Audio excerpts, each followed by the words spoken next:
السلام علیکم ورحمۃ اللہ وبرکاتہ نحمده ونصلي ونسلم على رسوله الكريم اما بعد فاعوذ باللہ من الشیطان الرجیم بسم اللہ الرحمن الرحیم ومن يطع الله والرسول فأولئك مع الذين أنعم الله عليهم من النبيين والصديقين والشهداء والصالحين آمنت بالله صدق الله مولانا العظيم وصدق رسوله النبي رؤوف رحيم ونحن على ذلك لمن الشاهدين والشاكرين والذاكرين والحمد لله رب العالمين يا صاحب الجمال ويا سيد البشر من وجهك المنير لقد نفر القمر لا يمكن الثناء كما كان حقه بعد خدا بزرگ توئی قصہ مختصر. واہ کیا جود و کرم ہے شہ بطحا تیرا، واہ کیا جود و کرم ہے شہ بطحا تیرا، نہیں سنتا ہی نہیں مانگنے والا تیرا. فرش والے تیری شوکت کا علو کیا جانے، فرش والے تیری شوکت کا علو کیا جانے. خسرو عرش پہ اڑتا ہے فرہرا تیرا، خسرو عرش پہ اڑتا ہے فرہرا تیرا.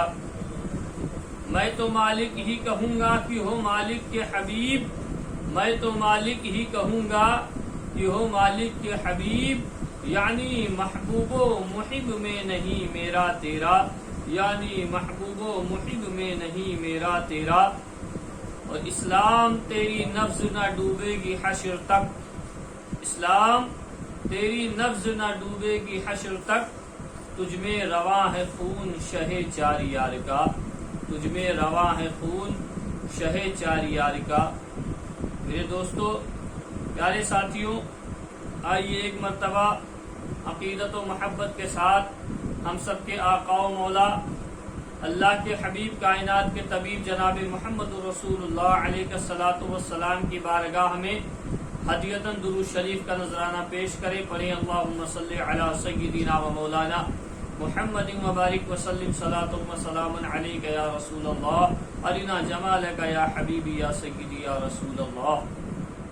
میرے دوستو، پیارے عزیز ساتھیوں، خطبہ مسنونہ کے بعد قرآن کریم کی جس آیت مقدسہ کی تلاوت کا شرف حاصل کیا، اس آیت مقدسہ میں اللہ تبارک و تعالی ارشاد فرماتا ہے وَمَن يُطِعِ اللَّهَ وَالرَّسُولَ، کہ جو اللہ اور اس کے رسول کی فرما برداری کرتے ہیں، جو اللہ اور اس کے رسول کی اتباع کرتے ہیں، فَأُولَئِكَ مَعَ الَّذِينَ أَنْعَمَ اللَّهُ عَلَيْهِمْ، کہ بے شک اللہ تعالی ان پر فضل فرماتا ہے، خدا ان پر انعام عطا فرماتا ہے، مولا انہیں اپنی بارگاہ سے انعام دیتا ہے.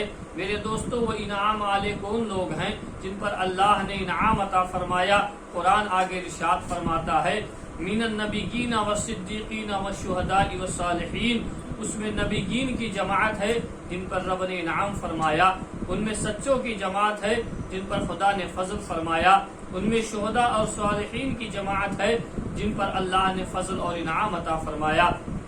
میرے دوستو، آج جو عنوان ہے تقریر کا وہ امیر المومنین خلیفۃ المسلمین حضرت عمر فاروق اعظم رضی اللہ تبارک و تعالی عنہ کی سیرت طیبہ، ان کی حیات طیبہ آپ حضرات کے سامنے کچھ دیر بیان کرنے کی کوشش کروں گا. میرے دوستو، وہ عمر فاروق اعظم کون ہے کہ جب انہیں رسول نہیں ملے، انہیں مصطفیٰ کا دامن نصیب نہیں ہوا تھا، جب وہ حضور کی بارگاہ کے غلام نہیں بنے تھے، تو حضرت عمر فاروق اعظم وہی عمر ہیں جن کے ہاتھ میں کعبے کی چابی تھی، جو کعبے کا دروازہ روز صبح کھولتے تھے اور روز شام کو اس دروازے کو بند کیا کرتے تھے. لیکن میرے دوستو، انہیں اللہ نہیں ملا، انہیں خدا تک رسائی نہیں ہوئی، ان کی رسائی خدا کی بارگاہ میں نہیں ہوئی. لیکن جب وہی نبی مل گئے، جب میرے آقا مل گئے، جب حضور کا انہیں دامن نصیب ہو گیا، جب حضور کی بارگاہ میں ان کی رسائی ہو گئی تو وہی فاروق اب عمر فاروق اعظم ہو گئے، وہی فاروق حضرت عمر فاروق اعظم بن گئے۔ میرے دوستو، حضرت عمر فاروق اعظم کی شان، ان کا ایمان لانے کا بڑا دلچسپ واقعہ ہے، ان کے ایمان لانے کا بڑا دل آمیز واقعہ ہے۔ واقعہ یہ ہے کہ ان کی بہن اور ان کے بہنوئی نے ایمان کی دولت اللہ نے انہیں عطا فرما دی تھی۔ وہ دو لوگ حضور کی بارگاہ میں آ کر غلام بن گئے تھے، نبی کے غلام بن گئے تھے، حضور کے دامن کرم سے وابستہ ہو گئے تھے، لیکن انہیں قرآن کی تعلیم نہیں تھی، قرآن انہیں پڑھنا نہیں آتا تھا، قرآن کی تعلیم ان کے پاس نہیں تھی۔ میرے دوستو، ایک صحابی رسول جو قرآن پڑھے ہوئے تھے، جو قرآن کی تعلیم سے وہ آراستہ تھے، ان کی بہن نے، فاروق اعظم کی بہن نے انہیں اپنے گھر پر بلایا اور کہا مجھے بھی اور میرے شوہر کو قرآن کی تعلیم دلا دیجئے، ہمیں بھی قرآن پڑھانا سکھا دیجئے۔ میرے دوستو، وہ صحابی رسول جن کو قرآن کی تعلیم سے اللہ نے آراستہ فرمایا تھا، جو قرآن کریم اچھے سے پڑھنا جانتے تھے، وہ قرآن کریم پڑھانے کے لیے امیر المومنین فاروق اعظم کی بہن کے گھر جاتے تھے۔ میاں بیوی دونوں لوگ قرآن کی تلاوت کرتے، قرآن کا پڑھنا سیکھتے۔ میرے دوستو، اسی عرصے کے درمیان ایک دن میاں بیوی قرآن کریم اپنے گھر میں بیٹھ کر پڑھ رہے تھے، اتنی دیر میں اپنے بہن کے گھر حضرت فاروق اعظم کا جانا ہوا۔ جب آپ دروازے پر گئے تو آپ نے ایک عجیب سی آواز سنی، وہ آواز جو آپ نے پہلے کبھی نہیں سنی تھی۔ آپ نے کان لگا کر سنا تو دیکھا کہ یہ کون سی کتاب پڑھنے کی آواز آ رہی ہے۔ آپ نے دروازے کو کھٹکھٹایا، دروازے پر دستک دی، دستک دینے کے بعد آپ دروازے پر کھڑے ہو جاتے ہیں۔ آپ کی بہن نے یہ دیکھ لیا کہ فاروق اعظم آ گئے ہیں، قرآن کریم کو اٹھایا اور گھر کے کنارے رکھ دیا۔ جو صحابی رسول پڑھانے کے لیے آئے تھے انہیں گھر کے ایک کونے میں بٹھا دیا اور بہن نے جا کر دروازہ کھولا۔ حضرت عمر فاروق اعظم نے کہا یہ تم لوگ کیا پڑھ رہے ہو، کس چیز کی تلاوت آواز آ رہی ہے؟ بہن نے کچھ دیر پہلے تو اس بات کو ٹال دیا، لیکن جب فاروق اعظم بار بار اصرار کرتے رہے، بار بار پوچھتے رہے کہ تم کیا پڑھ رہے تھے، ہمیں بھی تو دکھاؤ۔ بہن نے کہا نہیں، ایسی کوئی بات نہیں ہے میرے دوستو۔ لیکن جب آپ کا اصرار بڑھ گیا، فاروق اعظم نے بار بار اصرار کیا، تو ان کی بہن نے کلام الہی یعنی قرآن کریم کو لے جا کر ان کے سامنے رکھ دیا، کہا ہم یہی کتاب پڑھتے ہیں۔ انہوں نے کہا کیا تم نے محمد ابن عبداللہ کا دامن تھام لیا ہے، کیا تم بھی ان کے غلام بن گئے ہو؟ ان کی بہن نے کہا ہاں، ہم نے بھی ان کا کلمہ پڑھ لیا ہے، ان کے نام کا کلمہ پڑھ لیا ہے، ہم بھی ان کے دامن کے غلام بن گئے ہیں، ہم نے بھی ان کا دامن تھام لیا ہے۔ الغرض جب آپ نے یہ سنا تو فاروق اعظم بڑے جلال میں آ گئے اور کہا تم نے اپنے باپ داداؤں کے دین کو چھوڑ دیا، تم نے اپنے باپ داداؤں کے دین کو ترک کر دیا۔ آپ نے بہن کو بھی مارا اور اپنے بہنوئی کو بھی مارا، اور جو صحابی رسول انہیں قرآن سکھانے آتے تھے انہیں بھی مارا۔ تو مارنے کے بعد آپ گھر سے غصے میں نکلتے ہیں، جاہو جلال میں نکلتے ہیں کہ آج میں ان کو بھی قتل کر دوں گا، ان کو بھی شہید کر دوں گا جن کا تم لوگوں نے کلمہ پڑھا ہے، جن کے تم غلام بنے ہو۔ میرے دوستو، بہت غصے میں اور جاہو جلال میں نکلتے ہیں، لیکن جاتے ہیں۔ اب ان کے دل میں یہ ملال ہے کہ آج میں نبی کو قتل کر دوں گا، لیکن میرے دوستو جس کی حفاظت اللہ کرنا چاہتا ہے، جس کا محافظ اور نگہبان رب ہو، اسے دنیا کا کوئی انسان مٹا نہیں سکتا ہے، اسے دنیا کا کوئی انسان پست نہیں کر سکتا ہے۔ فاروق اعظم کے دل میں یہ تصور ہے، یہ سوچ کر جا رہے ہیں کہ آج حضور کو شہید کر دیں گے، لیکن انہیں نہیں معلوم کہ ان کا محافظ اللہ ہے، ان کا نگہبان خدا ہے، یہ وہی رسول ہے کہ جب مکے میں آئے اور کفار مکہ نے نبی کو قتل کرنے کا ارادہ فرمایا، کفار مکہ نے جب نبی کو شہید کرنے کا ارادہ کیا، تو میرے رب نے اپنے نبی کو آگاہ فرما دیا، میرے رب نے نبی کو اطلاع دے دی کہ نبی تم مکے سے ہجرت کر جاؤ، یہ مکہ کے کافر تمہیں قتل کرنا چاہتے ہیں۔ میرے دوستو، یہی وہ مکہ ہے جہاں کافروں نے حضور کو مٹانے کی بڑی کوشش کی، حضور کو بہت ظلم اور زیادتی کرنے کی بڑی کوشش کی، حضور کو بہت دنیا سے دور کرنے کی کوشش کی، لیکن میرا رب قرآن میں ارشاد فرماتا ہے یریدون لیطفئوا نور اللہ بافواہہم واللہ متم نورہ ولو کرہ الکافرون۔ یہ کافر ارادہ کرتے ہیں، یہ کفار مکہ یہ سوچتے ہیں کہ ہم اپنے ہاتھوں سے خدا کے نور کو مٹا دیں، ہم اپنے ہاتھوں سے محمد عربی کو مٹا دیں، لیکن ایسا یہ نہیں کر سکتے۔ اللہ اپنے نور کو پورا فرمائے گا، واللہ متم نورہ، اللہ اپنے نور کو پورا فرمائے گا، ولو کرہ الکافرون، یہ کافر چاہے جتنا منہ بناتے رہیں۔ میرے دوستو وہ میرے نبی کی شان ہے، اللہ ان کا محافظ و نگہبان ہے، خدا ان کی نگہبانی فرماتا ہے۔ وہی حضرت عمر فاروق اعظم ہے، بہن کے گھر سے جاہو جلال میں نکلتے ہیں، غصے کے عالم میں نکلتے ہیں کہ محمد عربی صلی اللہ علیہ وآلہ وسلم کو شہید کر دیں گے، لیکن میرے دوستو عمر فاروق اعظم بہن کے گھر سے غصے میں نکلے، جب نبی کی بارگاہ میں پہنچے، حضور کی بارگاہ میں پہنچے، نبی کے چہرے انور کی زیارت کی تو غصہ بھی ختم ہو گیا، جاہو جلال بھی ختم ہو گیا۔ جیسے ہی میرے آقا کے چہرے کو دیکھا اور میرے آقا نے فرمایا عمر کیسے آنا ہوا، آؤ میں تمہارا ہی انتظار کر رہا تھا۔ عمر فاروق اعظم نے جیسے ہی ان الفاظوں کو سنا کہتے یا رسول اللہ میں آیا تو جلال میں تھا، میں آیا تو یہ سوچ کے تھا کہ آپ کو شہید کروں گا، لیکن جب آپ کے چہرے کو دیکھا تو میرے ایمان میرے دل کی دنیا ہی بدل گئی اور میں نے تصور کر لیا ہے کہ اب میں اپنے دین کو چھوڑ کر اور میں بھی آپ کا غلام بن جاؤں گا، آپ کا ساتھی بن جاؤں گا۔ میرے دوستو وہ حضرت عمر فاروق اعظم ہیں جن کو اللہ تبارک و تعالی نے وہ مرتبہ و شان عطا فرمایا ہے، اللہ نے انہیں وہ عزت و عظمت سے نوازا ہے کہ جن کے تعلق سے میرے آقا نے ارشاد فرمایا کہ لا نبی بعد کل عمر، کہ اگر میرے بعد کوئی نبی ہوتا، اگر نبوت کا سلسلہ جاری ہوتا اور نبوت کا سلسلہ مجھ پر بند نہیں ہوتا، مجھ پر ختم نہیں ہوتا، اگر میرے بعد بھی دنیا میں کوئی نبی آنے کا کسی کا امکان ہوتا تو وہ عمر ہوتا، عمر کو اللہ نبی بناتا، عمر نبی بنتے۔ وہ اللہ کے رسول نے ان کا مرتبہ اور ان کی شان بیان کی ہے۔ میرے دوستو فاروق اعظم کون ہے، ان کی رسول سے ان کو کیسی محبت اور الفت ہے، آئیے ایک واقعہ سماعت فرماتے ہیں۔ واقعہ یہ ہے کہ دو آدمی جن کا آپس میں باغ اور کھیت میں پانی ڈالنے کو لے کر آپس میں اختلاف ہو گیا، دونوں میں نا اتفاقی ہو گئی، جھگڑا اس قدر بڑھ گیا کہ وہ کہتا آج میں اپنے کھیت میں پانی ڈالوں گا، دوسرا کہتا آج میں اپنے کھیت اور باغ میں پانی ڈالوں گا، دونوں میں تنازع بڑھ گیا اور دونوں نے کہا کہ اس ہمارے معاملے کا فیصلہ کون کرے گا، ہمارے مسئلے کو حل کون کرے گا۔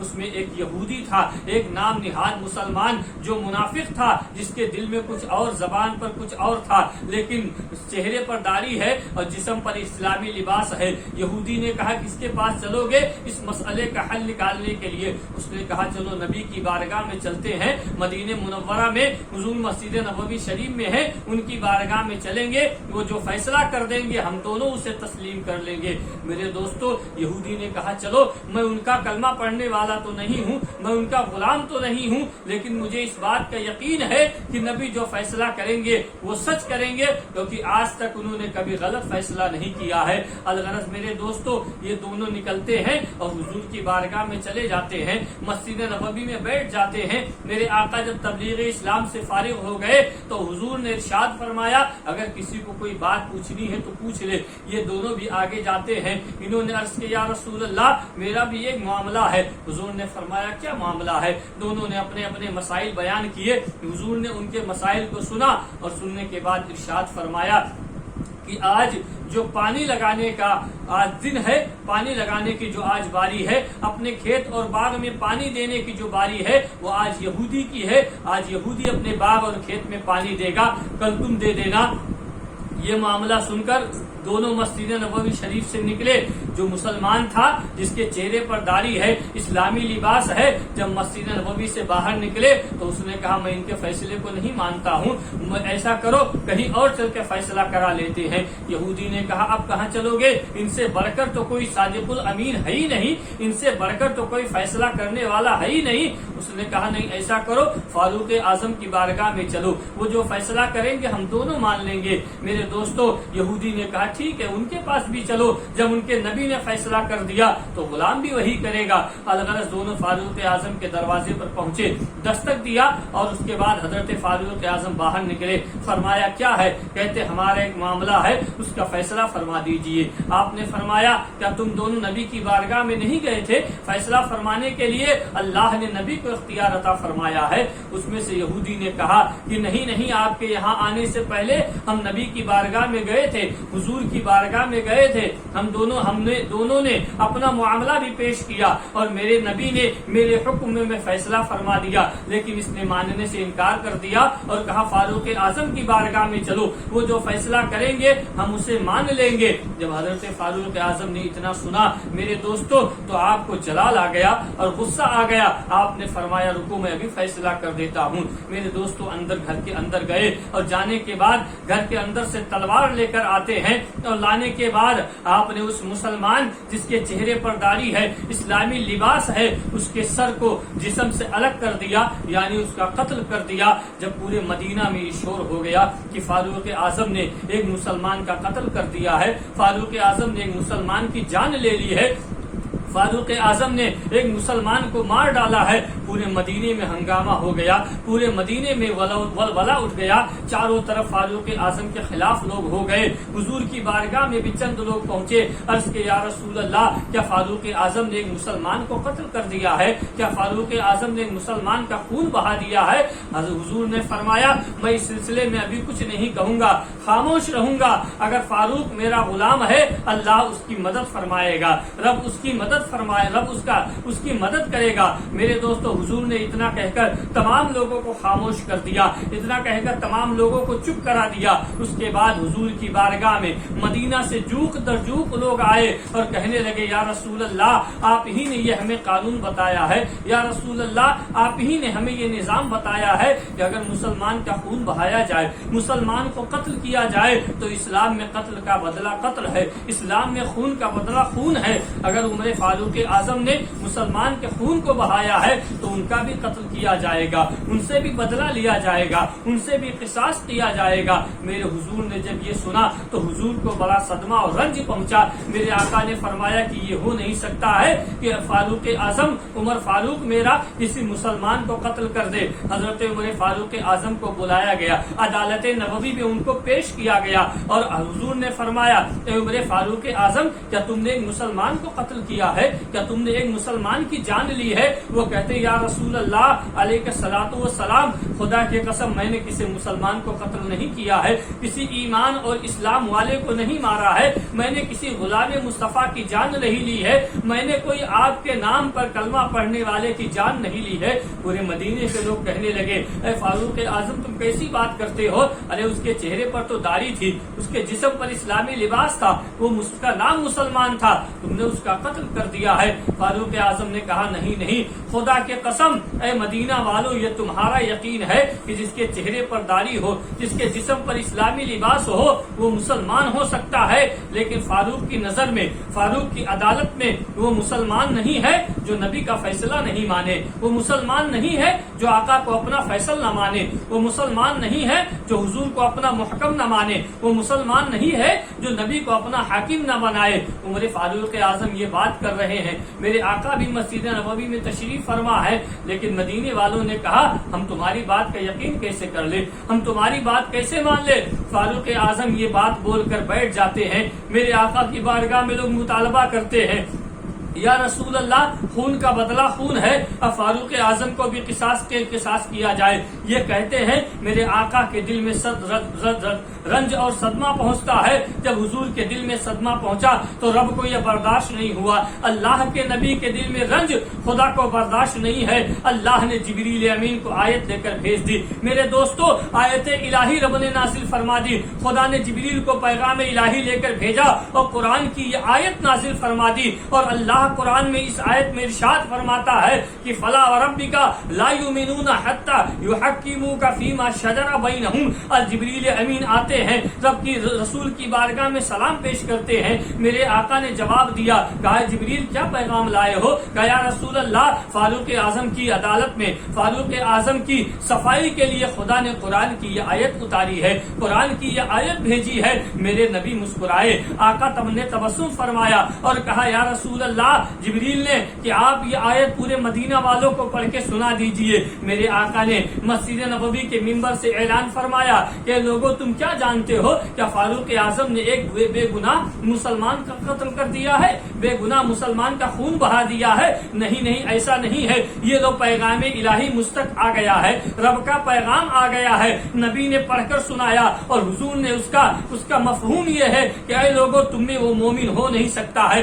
فلا وربک لا یؤمنون، اے نبی کہہ دو تم میں وہ ایمان والا نہیں ہو سکتا ہے کہ حتی یحکموک فیما شجر بینہم، کہ جب تک اپنے آپس کے معاملے میں نبی کو حاکم نہ بنا لے، نبی کو حکم والا نہ بنا لے، نبی کو فیصل نہ بنا لے۔ جو نبی کو حاکم بنا لے سمجھ لو وہی ایمان والا ہے، وہی مسلمان ہے، وہی قرآن والا ہے، وہی خدا و رسول والا ہے۔ اور جو مسلمان حضور کو نبی کو حاکم نہ مانے وہ مسلمان نہیں ہو سکتا ہے، وہ ایمان والا نہیں ہو سکتا ہے۔ میرے دوستو، رسول نے یہ اعلان الہی لوگوں کے سامنے ظاہر فرمایا، کہا یہ فاروق اعظم کی صفائی کے لیے اللہ نے قرآن کی آیت نازل فرما دی ہے۔ میرے دوستو، وہ فاروق اعظم کی شان ہے، وہ عمر فاروق اعظم کی شان ہے جن کے تعلق سے اللہ نے قرآن میں یہ آیت نازل فرمائی اور ان کی بے گناہی کا رب نے یہ ثبوت عطا فرمایا۔ میرے دوستو، وہی امیر المومنین فاروق اعظم ہے کہ جن کی شان یہ ہے، میرے آقا ارشاد فرماتے ہیں کہ فاروق اعظم کو دیکھ کر شیطان بھی اپنا راستہ بدل دیتا ہے۔ اگر شیطان بھی آ رہا ہے اور فاروق اعظم کے قدموں کی آہٹ اگر اس تک پہنچتی ہے تو وہ بھی اپنے راستے کو تبدیل کر دیتا ہے۔ وہ ہیبت اللہ نے فاروق اعظم کی شیطان کے دل میں عطا فرمائی تھی۔ میرے دوستو، فاروق اعظم کی شان بہت بلند و بالا ہے، رب نے انہیں بڑا مرتبہ اور مقام عطا فرمایا ہے۔ وہی دریائے نیل ہے، وہی دریائے نیل ہے کہ وہ دریا میں پانی تو تھا لیکن لوگوں کے پاس پینے کے لیے پانی رہتا تھا، اسی دریائے نیل سے لوگ پانی پیا کرتے تھے۔ ایک زمانہ آیا کہ دریائے نیل سوکھ گیا، دریائے نیل میں پانی نہیں رہ گیا، تو وہاں کا یہ دستور تھا کہ جب پانی نہیں رہتا تو ایک کنواری لڑکی کو لوگ سجا دھجا کر اور اس دریا کے اندر پھینک دیا کرتے تھے، اس دریا کے اندر پھینک دیا کرتے تھے۔ ان کا یہ گمان تھا کہ جب لڑکی اس کے اندر جاتی ہے تو اس میں پانی آ جاتا ہے اور تمام مخلوق کے لیے پینے کا پانی کا انتظام ہو جاتا ہے۔ میرے دوستو، ایک سال یہی معاملہ پیش آیا کہ دریا سوکھ گئی، دریا میں پانی نہیں رہ گیا۔ کچھ لوگوں نے فاروق اعظم کی، وہاں کے گورنر نے خط لکھا کہ اے امیر المومنین فاروق اعظم، دریائے نیل سوکھ چکا ہے، یہاں کے لوگوں کے لیے پینے کے لیے پانی نہیں ہے، اب کیا کیا جائے؟ یہاں ایک جاہلانہ رواج ہے کہ جب دریائے نیل سوکھ جائے تو اس میں ایک لڑکی کو سجا کر اس میں پھینک دیتے ہیں، وہ لڑکی مر جاتی ہے تو کہتے ہیں اس میں پانی نکل آتا ہے۔ فاروق اعظم رضی اللہ عنہ نے جب یہ خط دیکھا میرے دوستو، ارشاد فرمایا، کہنے لگے خدا کی قسم وہ لڑکی کیسے مر سکتی ہے زندہ، جس کی زندگی دینے کے لیے میرا نبی مکے میں پیدا ہوا ہے۔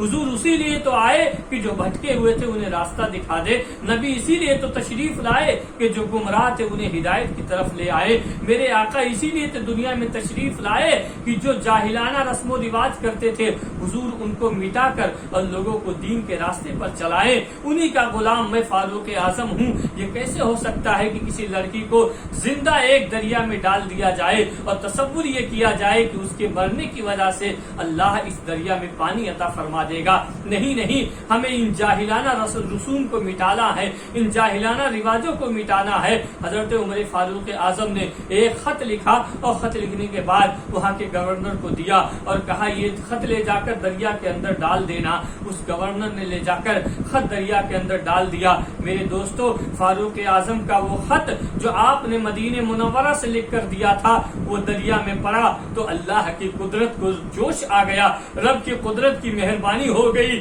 کہ راتوں رات دریا پورا پانیوں سے سیراب ہو گیا، دریا پورا بھر گیا پانیوں سے۔ میرے دوستو، وہاں کے گورنر نے جب یہ واقعہ دیکھا تو بھی بڑا تعجب ہو گیا کہ نہ بارش کا موسم ہے، نہ پانی کے برسنے کا موسم ہے، اچانک فاروق اعظم کا خط اس دریا میں گیا اور رب نے دریا کو پانی سے سیراب کر دیا۔ یہ معاملہ کیا ہے؟ فاروق اعظم نے خط میں کیا لکھا ہے؟ میرے دوستو، وہ گورنر جب مدینہ آتا ہے، اس نے آنے کے بعد پوچھا، اے امیر المومنین، مجھے بڑا تعجب ہوا کہ آپ کے خط کو ڈالنے کے بعد دریا میں یکایک کہاں سے پانی آ گیا؟ نہ بارش کا موسم ہے، نہ برسات کا موسم ہے، پانی کہاں سے آ گیا؟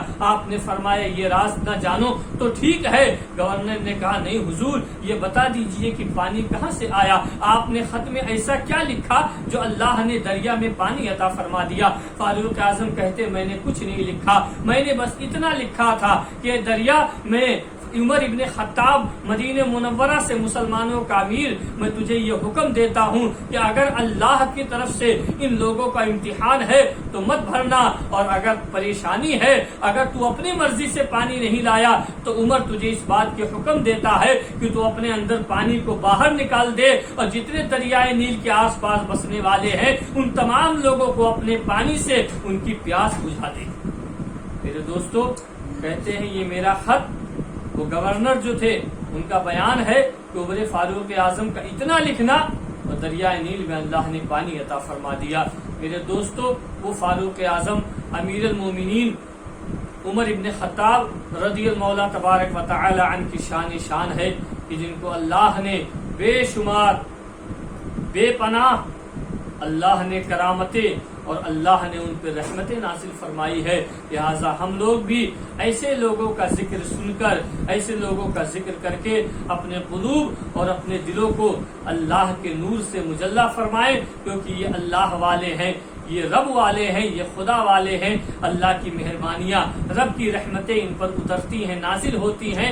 لہٰذا اللہ تعالی ہم تمام لوگوں کو عمر فاروق اعظم کا غلام بنائے، ان کے زیر سایہ ہم تمام لوگوں کو ان کی غلامی عطا فرمائے، اور انہی کے سائے کرم میں ہم لوگوں کو دنیا کی زندگی اور مولا انہی لوگوں کی محبت میں ہمیں موت عطا فرمائے۔ وآخر دعوانا ان الحمد للہ رب العالمین۔ السلام علیکم ورحمۃ اللہ وبرکاتہ۔